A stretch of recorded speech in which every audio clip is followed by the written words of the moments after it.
Убакыт өткөн сайын зара агымы начарлашуу баарыбызга маалым.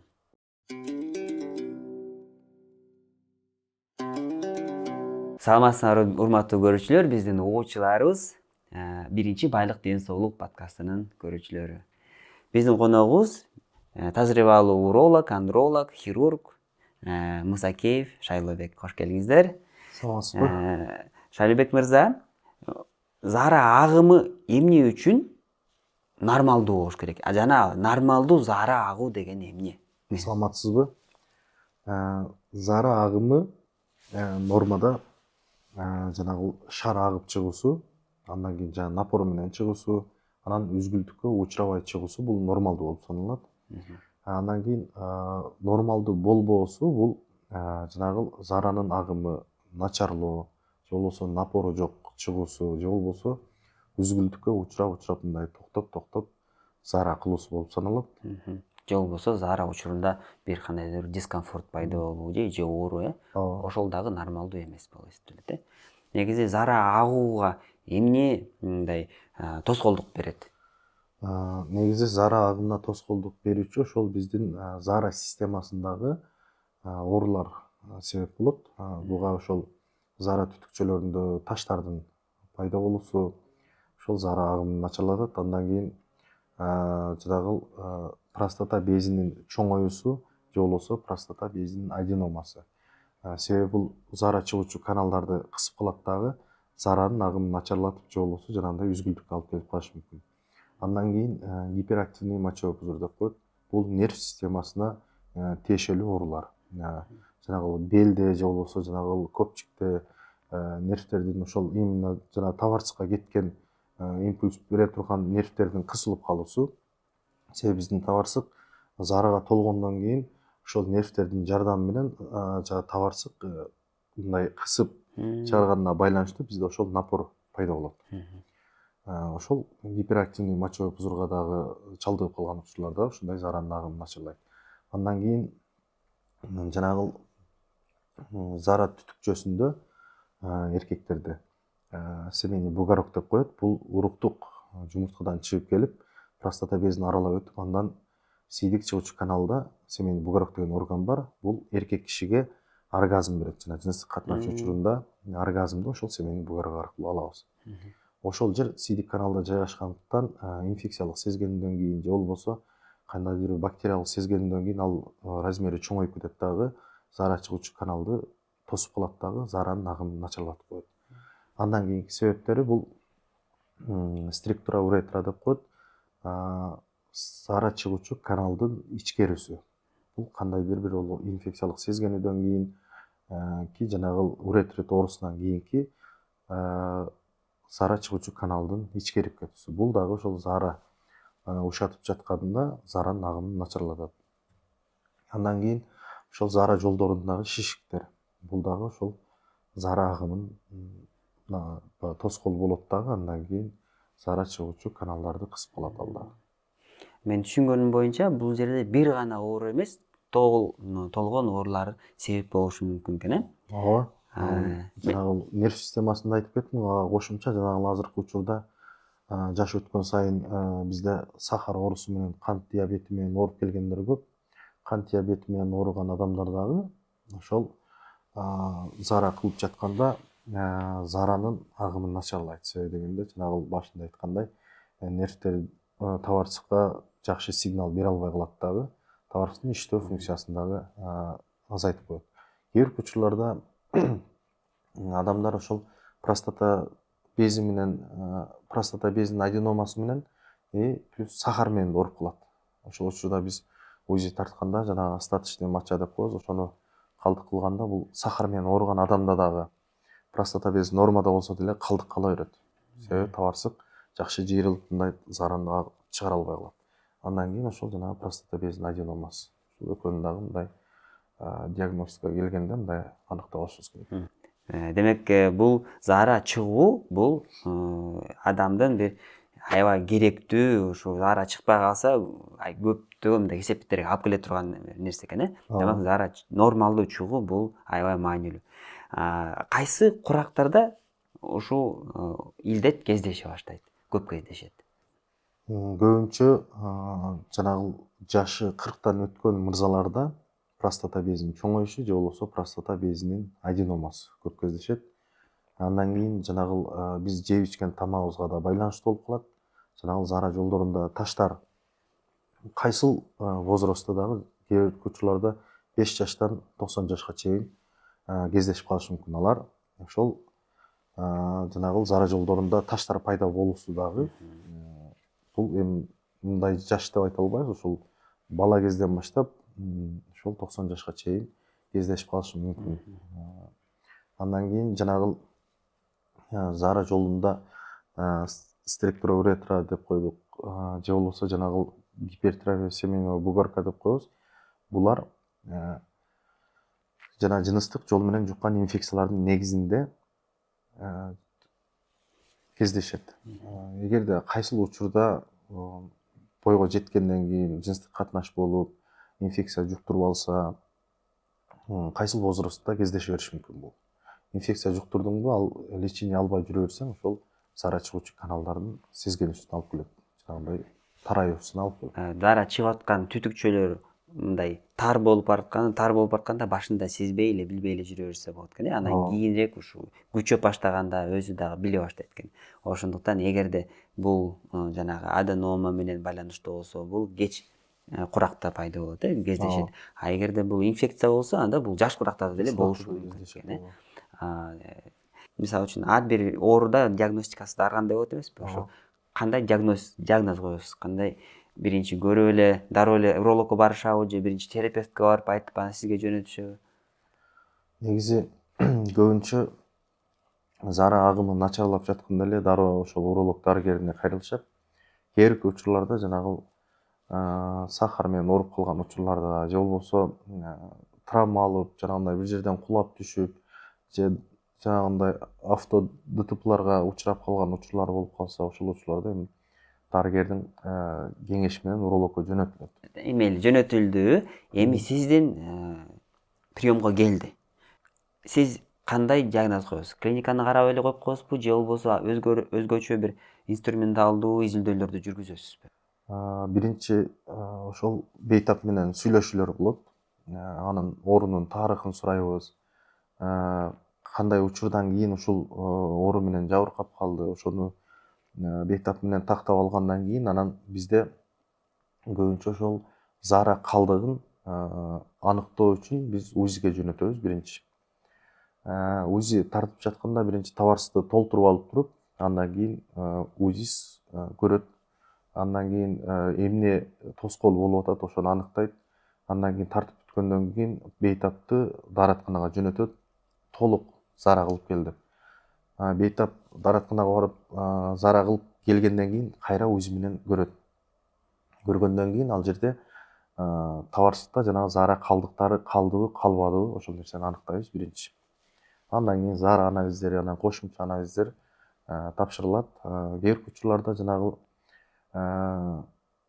структура болуп калган учурда, жана зара түтүкчөлөр кысылып калган учурларда биз ошол рентген тартабыз. Атайын зара чыгуучу каналга контрасттарды куюп, моментальный ошол жерде рентген тартабыз. Ал учурда зара түтүкчөсү кайсыл жерде кысылуу болуп атат, ошону аныктайбыз. Кээ бир учурларда жанагы семейный бугорок чоңоюп кеткен учурларда УЗИден жакшы көрүнбөй калышы мүмкүн. Бирок цистоскопия жасайбыз аны.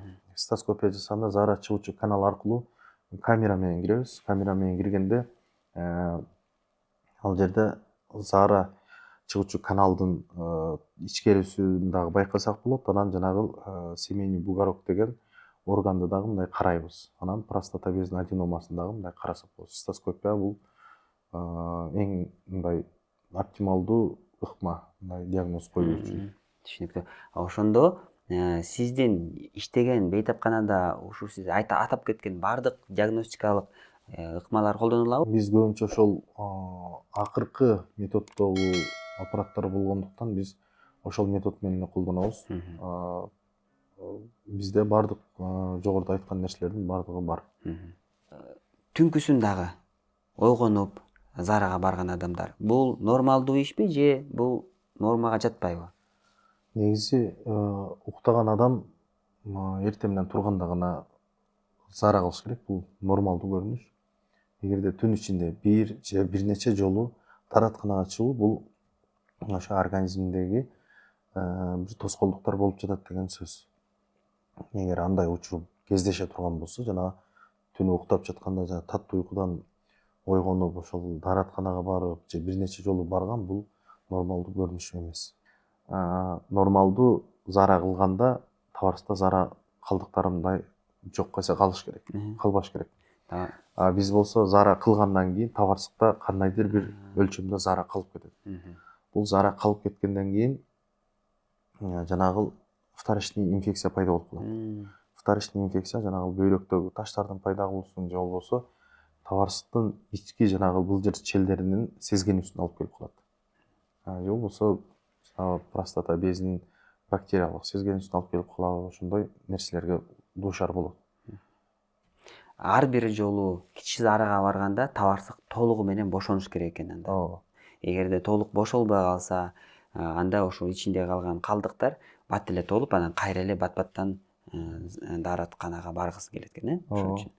Эгерде ушул көлөмдөгү зара баштыкчада көп убакыт калмай калса, анда бул инфекция пайда болушуна, инфекциянын өнүгүшүнө жол берип турат экен. Ошондой болбош үчүн биринчи эретте дарыгерге кайрылып, ошо баштыкчада же табарсыкта эмне үчүн калып атат, ошону аныктап туруп, ошо илдетти жоюп толугу менен аякташ керек экенин билдик. Рахмат. Мындай учурлар болобу? Зара такыр чыкпай калды, бирок зарага баргым келип атат деген учурлар да барбы? Андай учурлар кездешет. Жанагы хронический задержка мочеиспускания деп коет. Бул жерде простата бези толук түрдө зара чыгуучу каналды кысып калат. Зара такыр чыкпай калат. Же болбосо дааратканага эртең менен ойгонду, дааратканага барды, бирок зара кылайын десе зара чыкпай калат. Бирок табарсык толуп оорутуп турат. Бул учурда сөзсүз түрдө биринчи медициналык жардамга бейтап дуушар болот. Андай байгыл күтүп же болбосо кандайдыр бир мазьдарды коюп үйдө жатуунун же обезболивающий таблеткаларын ичип күтүүнүн кереги жок. Себеби табарсык бул жука орган, жарылып кетүү дагы ыктымалдуулугу бар. Же болбосо бөйрөктөгү зара табарыскка батпай, бөйрөктөгү жана гидронефроз оорусуна, бөйрөктүн сезгенүүсүнө алып келип калышы мүмкүн. Бул биринчи жардамда ошол биз зара чыгуучу канал аркылуу жанагы катетер салабыз, зараны бошотобуз. Эгер жанагы простата безинин аденомасы кээ бир учурларда зара чыгуучу каналды кысып калганына байланыштуу биз катетерде өтпөй калышы мүмкүн.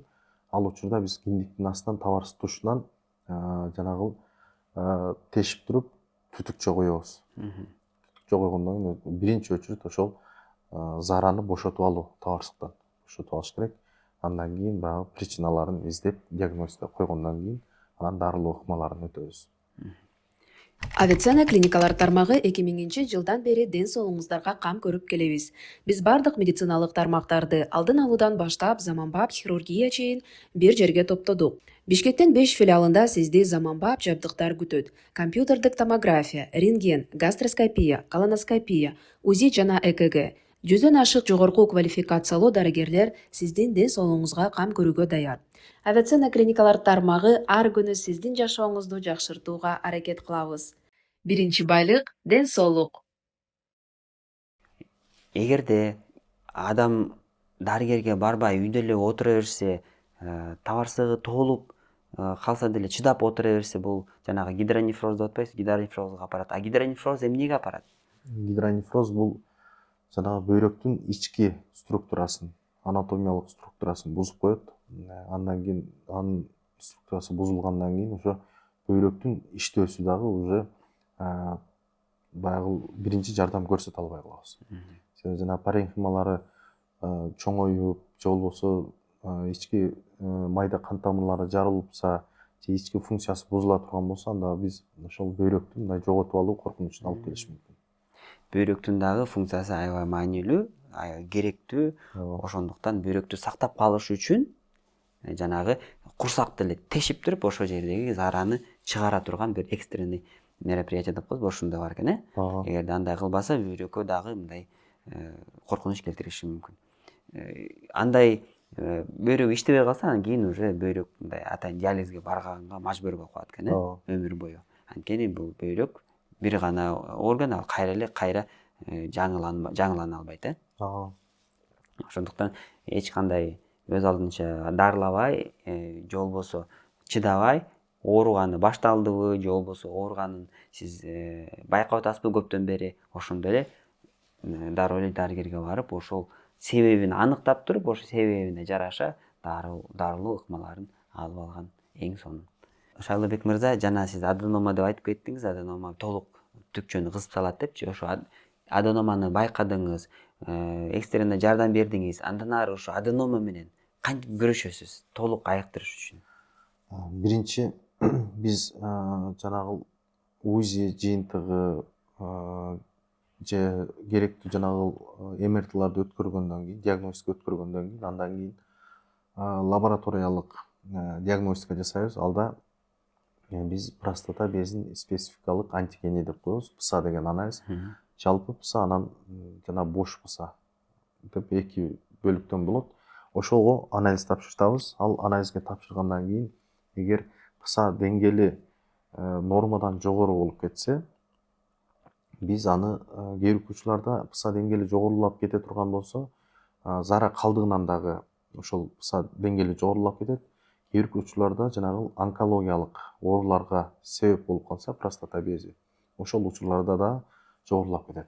Андан кийин эгер ПСА деңгээли нормада чыкса, биз анда хирургиялык жол менен жанагы лазер ыкмасы менен, же болбосо простата безинин резекциясы, простата безинин аденомасынын резекциясы деп коет. Жанагы атайын зара чыгуучу канал аркылуу эле кирип туруп эле жанагы простата безинин аденомасын алып чыгабыз.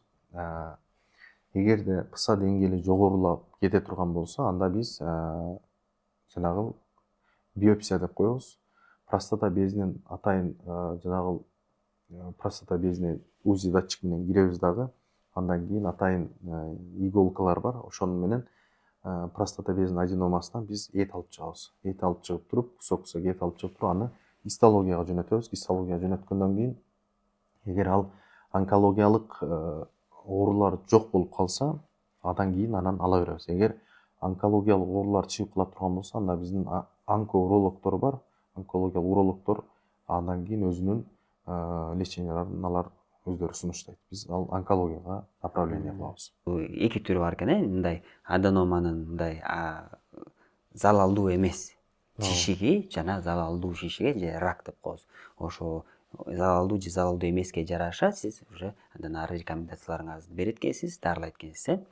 Кандай сунуштарыңыз бар? Эгерде адам 45-ке толду, жаңы эле ушуну байкап баштады, ушул ракка чейин жеткизбеш үчүн, же болбосо аденомага чейин жеткизбеш үчүн кандай сунуштарды же кеңештерди бересиз?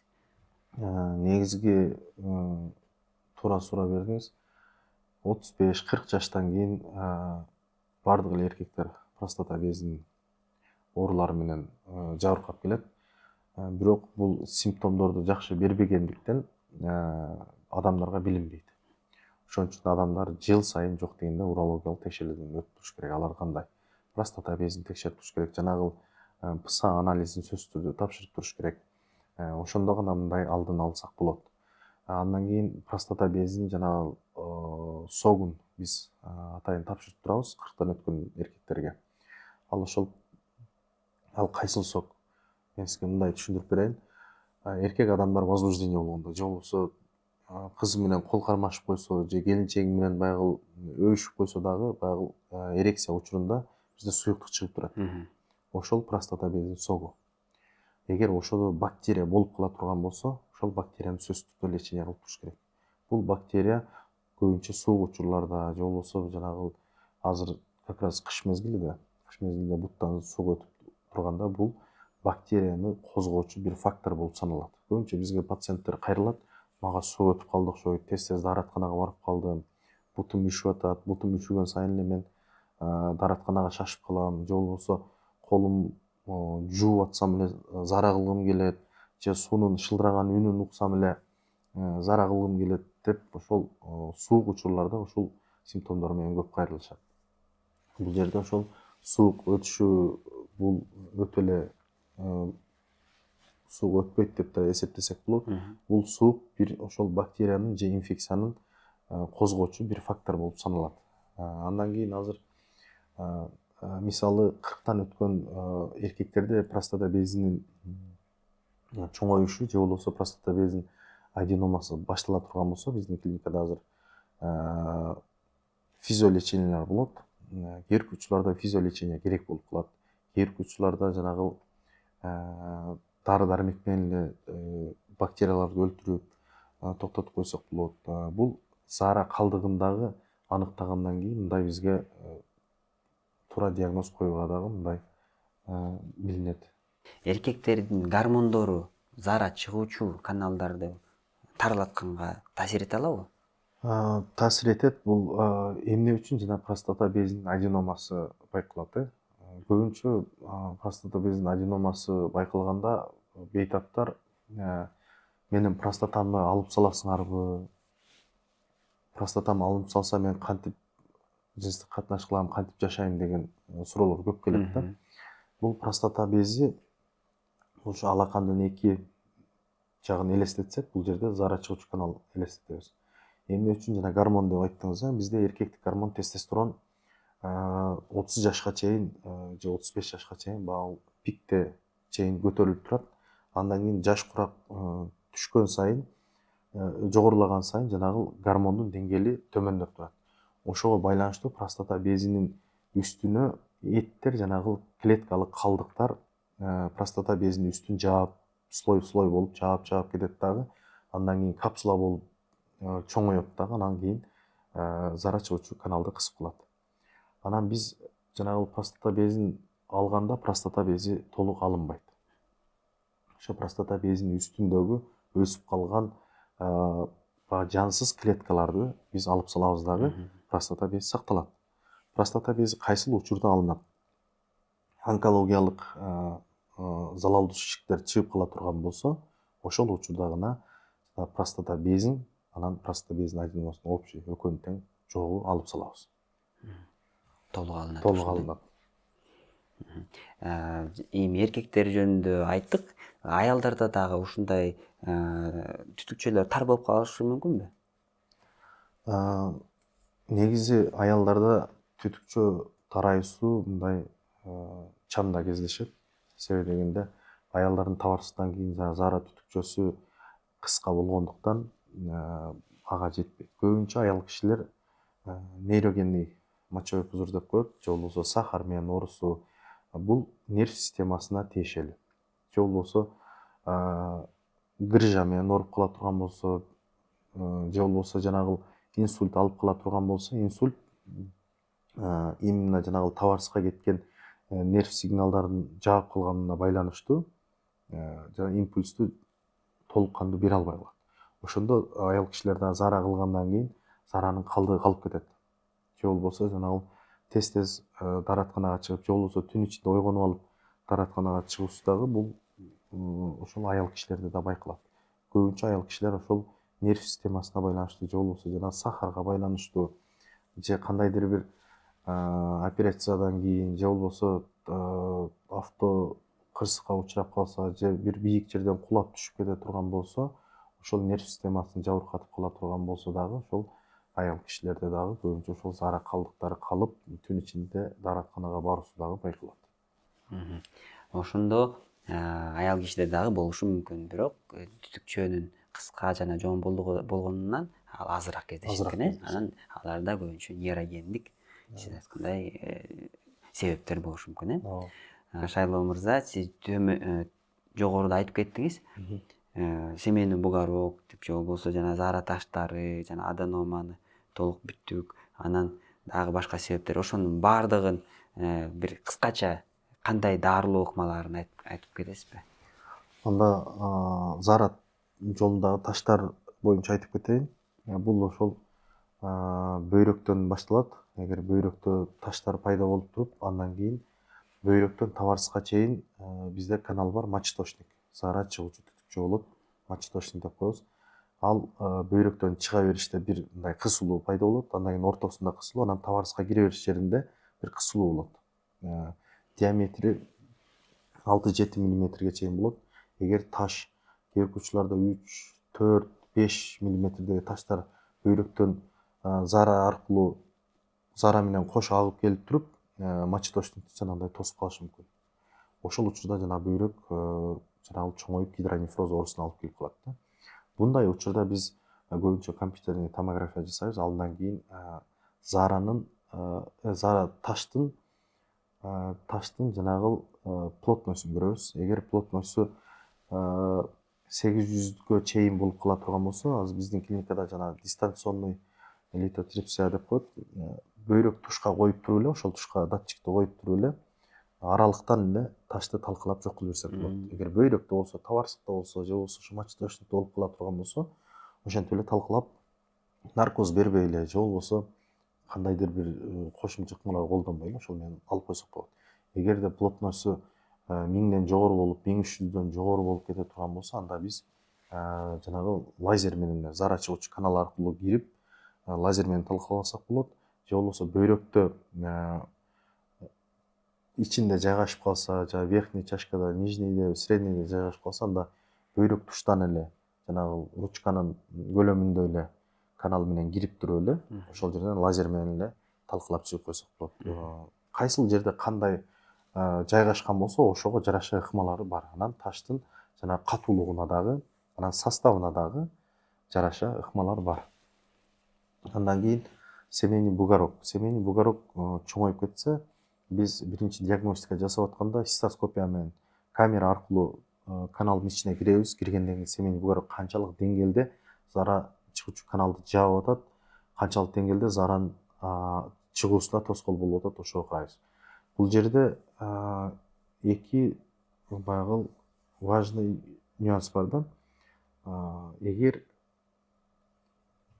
жыныстык катнашта болсо, жаш курагы жаш болсо, биз аны семейный бугорогу чоңоюп кете турган болсо, аны операция жолу менен алганга болбойт. Себеби ал жерден уруктук чыгат. Андан кийин жанагы оргазм алат сезбей калышы мүмкүн.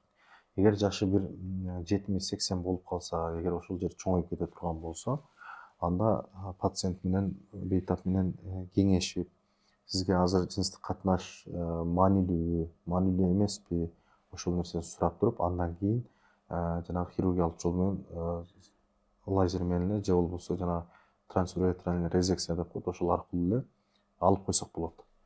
Эгерде бул ошол жаш курагына байланыштуу болуп калат. Эгерде хирургиялык жол жардам берсе, анда дары-дармек менен ошону эме алып лечение кылсак болот. Бул семейный бугорок жөнүндө. Андан кийин структура уретра деп коет. Бул ошол зара чыгуунун, зара түтүкчөсүнүн тарайуусу же ичкерүүсү деп койсок болот. Бул мындай учурда биз жана дагы деле ошол рентген тартып көрөбүз, же рентгенден кийин жана цистоскопиядан киребиз. Киргенден кийин ал жерде жана пластика кылып, уретрасы канчалык деңгээлде кысылуусуна жараша болот. Аны жанагы зара түтүкчө каналдын канчалык деңгээлде, канча сантиметр кыскарды, ошону аныктап алып туруп, андан кийин ал жерде үзүп алып, жана ооз көңдөйүнөнбү, слизди алып туруп, ошол жерден түтүктү жасасак болот. Же болбосо лазер менен эле ошол тарайган жерлерди 2 же 3 этап менен жанагынтип кеңейтип койсок болот. Жана гиперактивный мочевой пузыр болсо же нейрогенный мочевой пузыр болуп кала турган болсо, биз көбүнчө невропатологдор менен чогуу дарылоо ыкмаларын алып барабыз. Бул жерде ошол кайсыл бел тушунда же жана көпчүк тушундагы табарыска кеткен нервтердин кысылуусун биринчи невропатологдон көрүп алабыз. Анан көрүп алгандан кийин алар дарылоо ыкмаларынан кийин баягы бейтаптын зара кылуусу дагы мындай жакшырып калат. Так, Шайлоо мырза, чоң рахмат. Ошо бүт баарын камтыдык окшойт. Эми бүт баардык зара чыгуу системасын бекитиш үчүн дагы бир миф же чындык деген рубрикабызды өтүп кетели. Ошол жерде кыскача эле жооп берип койсоңуз болот. Жаш өткөн сайын зара чыгуу начар болот, сөзсүз начар болот. Бул миф десек да болот, чындык десек да болот. Экөөнү мындай элгилүү. Кээ бир учурларда өзүн жакшы караган бейтаптар бар болот. Алардын зара агымы дагы мындай начарлабайт дагы, канчалык өзүн жакшы карап, жыл сайын текшерүүдөн өтүп турган адамдарда бактериядан инфекция жок болот да, зара агымын тоскоолдукка учуротпочу жагдайларга дуушар болбойт. Кээ бир учурларда бул чындыкка да дал келип калат. Себеби дегенде простата бези чоңоюп кетсе дагы зара агымы начарлап калышы мүмкүн. Же бир кандайдыр бир инфекциялык сезгенден кийин дагы начарлап калышы мүмкүн. Демек бул карылыктын бирден бир белгиси экен, Ооба. бүт баарында болушу мүмкүн. Бирок өзүңөргө көңүл бурсаңар, муну деген жеңилдетсе сөзсүз түрдө болот, Кийинки суроо. Заранын жаман чыгуусу бир гана простатанын чоңоюшу менен байланган. Бул миф десек да болот. Бул жерде простатага да себеп болуп калышы мүмкүн. Простатадан башка нерселер дагы себеп болуп калышы мүмкүн. Демек бул миф, бир гана простата эмес. Себеби сөзсүз түрдө биринчи орунда простатанын сезгенүшү же чоңоюшу, андан да тышкары көптөгөн башка дагы себептер да болушу бар экен. Эгер оорубаса, анда бул кооптуу эмес. Кээ бирки оорулар жанагындай оорутпайт, симптомсуз өтүп кетиши мүмкүн. Кээ биркилери симптом берет. Бунун миф дагы чындык дагы дал келиши бар. Көбүнчө бизде зара агымы начарлап калганда адамга билинбейт. Качан түн ичинде дааратканага чыгып баштаганда ушу билинип баштайт. Кийинки суроо. Түнкүсү 2-3 жолу зара кылуу бул нормалдуу көрүнүш. Бул нормалдуу көрүнүш эмес. Бул ошол нормалдуу көрүнүш уктагандан кийин, эртең менен тургандан кийин анан дааратканага баруусу. Эгерде түн ичинде 1-2 же болбосо бир нече жолу дааратканага чыгуусу бул нормалдуу көрүнүш эмес. Зараны көп кармап жүрсөң, табарсык чыңдалып калат. Бул миф. Жанагы көбүнчө бизде водительдер, дальнебойщиктер же болбосо таксисттер качан уже табарсык сигнал берип калганда дааратканага баргыңыз келсе, эч кандай күтүштүн кажети жок. Дароо дааратканага барыш керек, табарсыкты бошотуш керек. Бул табарсык канчалык чоюлган сайын кийин ошончолук көйгөй жаралат. Бул булчуңеттерди чыңабайт табарсыктын. Тескерисинче бул кайра ошол табарсыктын жыйрылуусуна жанагындай тоскоолдуктар жаратат. Эгерде кичи зарага баргыңар келип атса, эч кимди күтпөй, туруп алып баргыла. Эгерде сиз мектепте окуп атсаңар, студент болсоңор, лекция учурунда зара кылгыңыз келсе, анда туруп алып эле барып зара кылып келген бул эң туура чечим, Эң уятсы жок, баягы мектепте коркуп отура берет да. Туруп эле ачыгын айтып, же болбосо лекцияда болсо ачыгын айтып эле мен дааратканага барам деп эле айтуусу мындай зарыл нерсе бул. Туалет деп айтышат, бизде туалет деп айтышат эмеспи? Ошо туалет деген сөздөн коркушат да. Мен бир кичинекей бир окуя айтып берейин. Мен студенттерге сабак берем, Индиядан келген студенттерге. Алар туалет дегенди кантип айтат, көрсөтөйүнбү? Туалетке чыгаарда алар айтышпайт да, мен туалетке баргым келип атат деп. Алар колду мынтип көтөрүшөт да. Бул белги. Белги да. Аларды ошо мектеп кезинде эле үйрөтүп коюштур. Бул дагы дароо эле мугалим аны көрүп туруп эле жол берип кетирет экен да. Мисалы үчүн колун мындай көтөрүп койсочу, балаң бүттү, чыгарып. Мен да ойлойм, ушундай бир нерсе бизде дагы бир традиция же бар болсо, ушундай мектепте болобу, студент учурда болобу, бир мындай көтөрүп коебу же туруп же болбосо бүт лекцияны баарын токтотуп, анан мен туалетке барам деп айтпастан бир эле белги берип койсо эле. Эң туура нерсе. Кошулам. Жакшы болмок да. Жок, биз дагы мындай студент учурда дагы бири-бирибиз менен мугалим жок эле, эч кандай система жок эле, бири-бирибиз менен эле мындай эметчүбүз да, белги берчүбүз да. Анан биз момундай белги берчүбүз, мынтип койчубуз. Кайда десе, мынтип койчубуз, бүттү. Бирибизди түшүнөбүз да. Мугалимдер эгерде ушуну билип калса жакшы болмок деген бир ой. Туура айтасыз. Зараны кармабайбыз. Кийинки суроо. Кант диабети зара системасына таасири жок.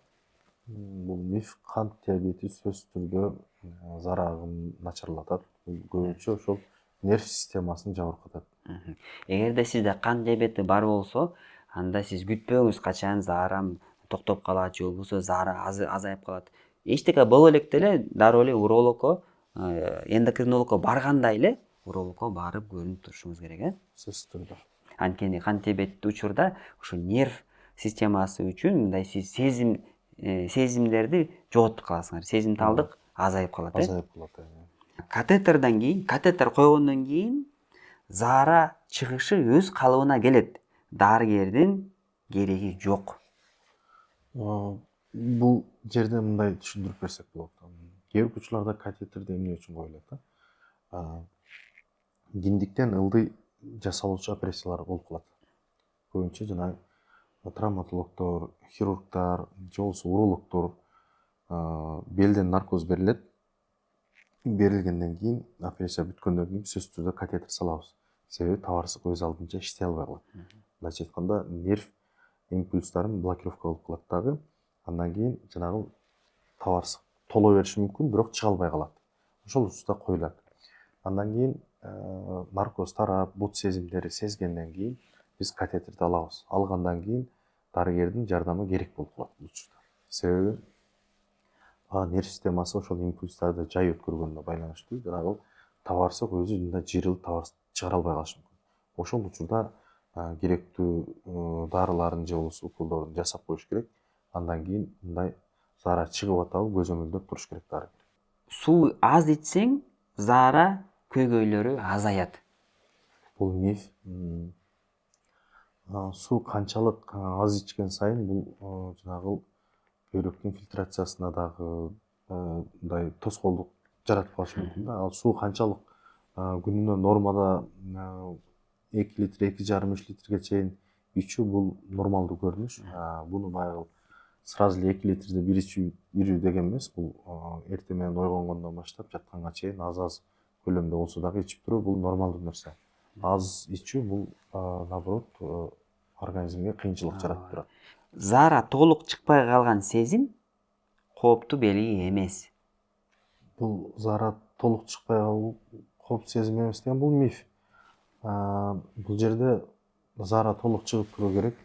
Эгер заара толук чыкпай кала турган болсо, бул кандайдыр бир заара чыгуучу каналдарда тоскоолдук болуп атат деген сөз. Же болбосо табарсыктын өзүндө бир маселе жаратып жатат деген сөз.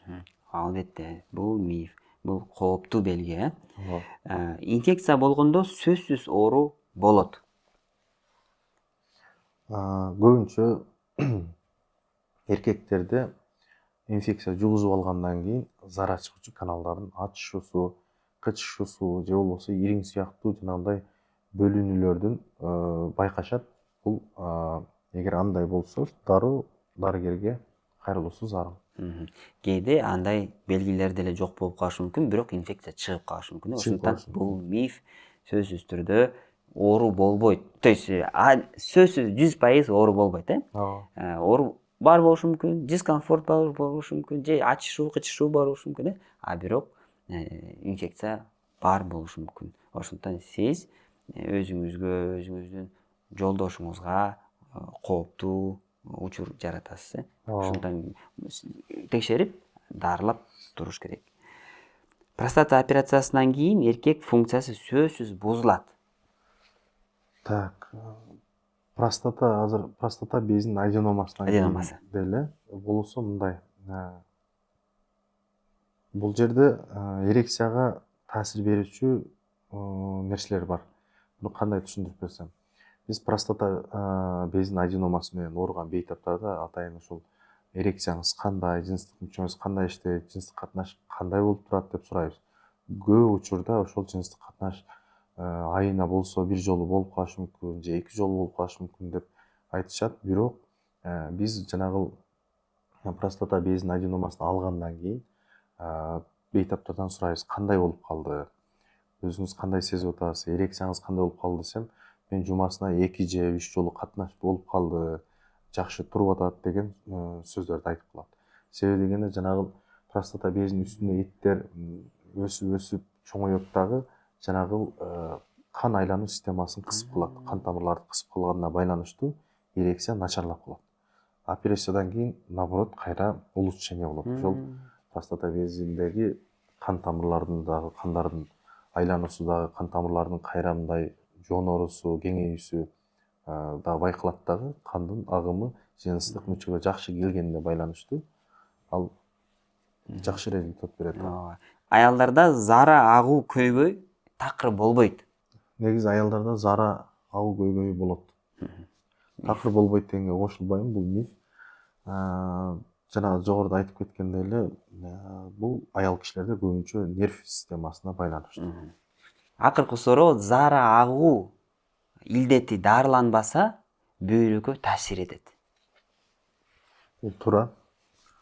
Эгер зара агымы начарлап, же болбосо зара кылып жатканда заранын жанагы тоскоолдуктар болуп атса, бул бөйрөктөн бизге зара бөлүнүп чыгып, табарыска келгенде табарыскта жанагы тоскоолдуктар болуп калса, бөйрөккө да мындай терс таасирин тийгизип калышы мүмкүн.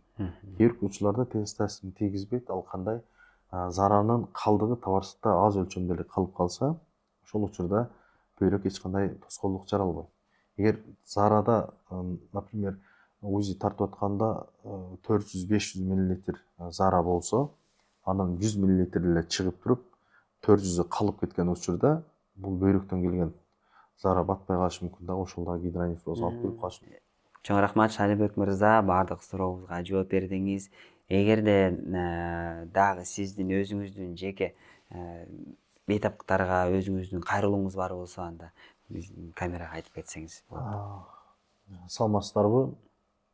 Эгерде сиздерде биз жогоруда айтып талкуулаган маселелер болуп кала турган болсо, анда кайсыл жерде болсоңуздар дагы мындай биз менен байланышсаңар болот. Же болбосо өзүңөрдүн жашаган жериңерде уролог дарыгери болсо дагы алар менен байланышып, тыгыз мамиледе болуп, ошол керектүү көрсөтмөлөрүн аткарып, керектүү жазып берген дарыларын убагында ичип, жанагындай диеталарды айтып калышы мүмкүн, же болбосо кандайдыр бир спорт көнүгүүлөрдү айтып калышы мүмкүн, кандайдыр бир режимдерди айтып коюшу мүмкүн. Ошолорду толук аткарганга аракет кылгыла.